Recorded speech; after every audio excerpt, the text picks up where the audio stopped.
Ginpasalamatan sang prosecution na panel ang pag-abante sang impeachment trial matapos makumpleto ang una sini nga artikulo. Suno kay House Prosecutor Representative Jervy Luistro nga 3 pa ka articles ang nabilin kag nagahanda na sila para sa masunod nga trial. Nahibaluan nga dala sa ila nga pagatalakayon ang nahanungod sa confidential funds sang Vice Presidente. Pahayag pa ni Luistro, positibo ang prosekusyon sa ila nga kaso bangod kompleto kag mapag-o ng mga testimonya sang 3 ka testigo nga sanday Agent Kalilong, Attorney Lotok kag Director Matibag. Dugang pa ni Luistro nga importante ang nanginbulig sa mga ini sa pagpabaskog sang ila nga mga ebidensya.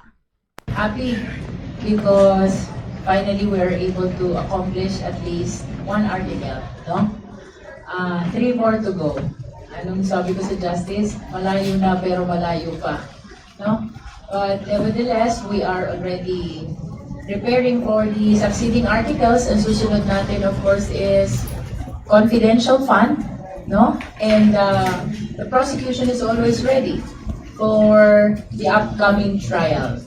We are positive because in this article, naging napakaganda at kompleto na testimonya ng ating mga testigo. We had only 3 witnesses, and I must say that all of them are powerful witnesses.